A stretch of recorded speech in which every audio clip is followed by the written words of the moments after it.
নমস্কার বন্ধুরা, আজকে আমি তোমাদের সাথে শেয়ার করব বেগুনের অত্যন্ত লোভনীয় স্বাদের একটি নিরামিষ রেসিপি।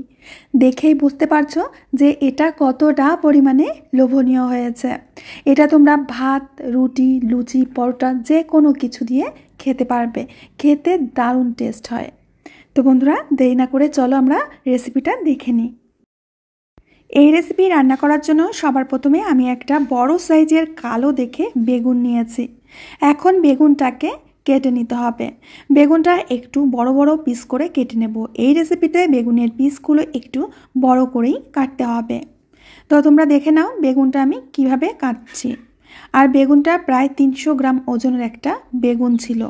বড় একটা বেগুন, ক্যামেরায় কত বড় দেখা যাচ্ছে আমি বুঝতে পারছি না। তো বেগুনটাকে আমি কেটে নিচ্ছি। বন্ধুরা, রেসিপি দেখে যদি ভালো লাগে প্লিজ একটা লাইক করবে, কমেন্ট করবে, বন্ধুদের সাথে শেয়ার করবে। চ্যানেলটিকে যদি এখনও না সাবস্ক্রাইব করে থাকো প্লিজ সাবস্ক্রাইব করে আমার পাশে থাকবে। তো বেগুনটিকে আমি কথা বলতে বলতে কেটে নিয়েছি। এখন পরিষ্কার জলের মধ্যে বেগুনের টুকরোগুলো দিয়ে দেব। এখন করতে হবে কি, এর মধ্যে দিয়ে দেব 1 চামচ লবণ।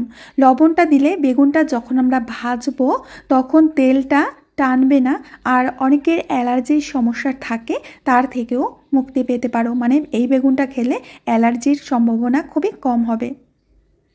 তো কথা বলতে বলতে কড়াইতে তেল দিয়ে দিয়েছি। আজকের রান্নাটা আমি সর্ষের তেল দিয়ে করব। তেলটা গরম হয়ে গেছে। এখন গরম তেলের মধ্যে আমি দিয়ে দিচ্ছি বেগুনের টুকরোগুলো। এখন বেগুনগুলো খুব ভালো করে ভেজে নিতে হবে, লাল লাল করে। এখন সমস্ত বেগুনগুলো আমি একই সাথে ভেজে নিচ্ছি। তো প্রথমে একটু নেড়েচেড়ে নেব।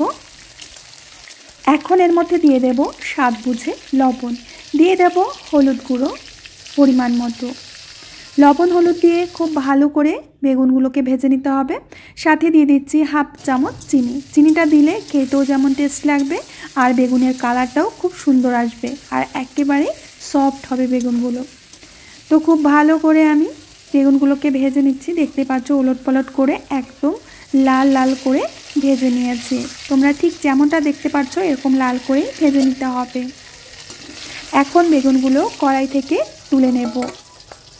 ভীষণ টেস্টি হয় খেতে, অন্তত একবার হলেও বাড়িতে ট্রাই করে দেখবে। আর শীতকালে কালো বেগুন তো অ্যাভেলেবেল বাজারে পাওয়া যায়, ঝট করে কিনে নিয়ে আসো আর ঝটপট করে বানিয়ে নাও। তো সমস্ত বেগুনগুলো আমি তুলে নিয়েছি।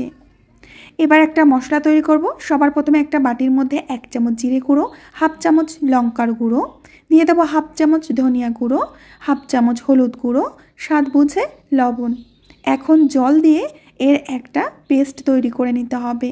চাইলে তোমরা মশলাগুলো কাঁচা বেটে নিতেও পারো। তো ঝটপট তৈরি করতে গেলে, কাঁচা কাঁচা বাটতে গেলে একটু সময় লাগবে, তার জন্য আমি গুঁড়ো মশলা দিয়ে রেসিপিটা দেখিয়ে দিচ্ছি। তো পেস্ট আমার রেডি।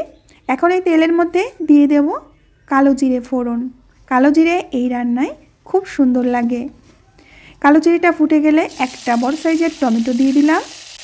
টমেটোটাকে প্রথম দিকে ভালো করে ভেজে নিতে হবে। বন্ধুরা, আমি সবসময় চেষ্টা করি সহজ আর সরল রেসিপি দেওয়ার জন্য, যাতে তোমরা খুব সহজে রেসিপিগুলো বাড়িতে বানিয়ে খেতে পারো। তো টমেটোগুলো খুব ভালো করে ভেজে নিয়েছি। এখন তৈরি করে রাখা মশলাটা দিয়ে দিচ্ছি। রান্নাটা খুবই সাধারণ, তবে খেতে ভীষণ টেস্ট লাগে। এবার মশলার সাথে টমেটোটাকে আবারও কষে নেব। মশলা যতক্ষণ না শুকিয়ে ওপর থেকে তেল আসছে ততক্ষণ মশলাটাকে আমাদের কষে নিতে হবে। তো ধীরে ধীরে আমাদের মশলাটা কষা হয়ে যাচ্ছে। তোমরা দেখতেই পাচ্ছ একেবারে শুকনো হয়ে গেছে, ওপর থেকে হালকা হালকা তেল ভেসে উঠেছে। তো মশলাটা আমাদের কষা হয়ে গেছে। এখন এর মধ্যে দিয়ে দেব জল। পরিমাণ বুঝে আমি এখানে জল দিয়ে দিচ্ছি। তো আমি এখানে 2 বাটি জল দেব। 2 বাটি জল জাল করে যখন 1 বাটি হবে তখন আমরা বেগুনগুলো দিয়ে দেব। তো খুব ভালো করে মিনিট 5 সময় নিয়ে জলটাকে জাল করে নেব। আজকে যদি আমার ভিডিও দেখতে নতুন কোনো বন্ধু এসে থাকো প্লিজ আমার চ্যানেলটিকে সাবস্ক্রাইব করবে। আর ভেজে রাখা বেগুনগুলো এখন দিয়ে দিচ্ছি।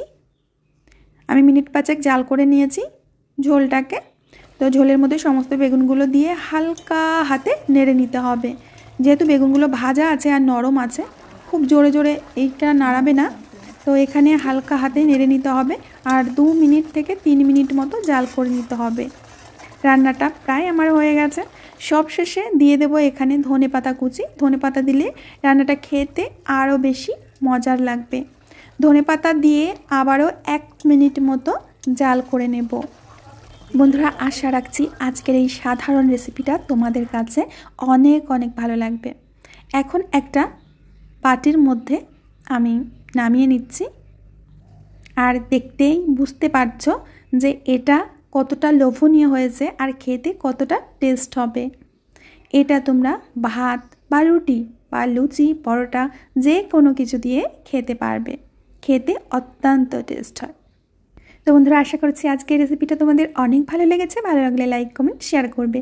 আমি আজ এখানেই বিদায় নেব। আবার আসবো নতুন রেসিপি নিয়ে। ততক্ষণের জন্য সবাই ভালো থেকো, সুস্থ থেকো, সকলকে সুস্থ রেখো।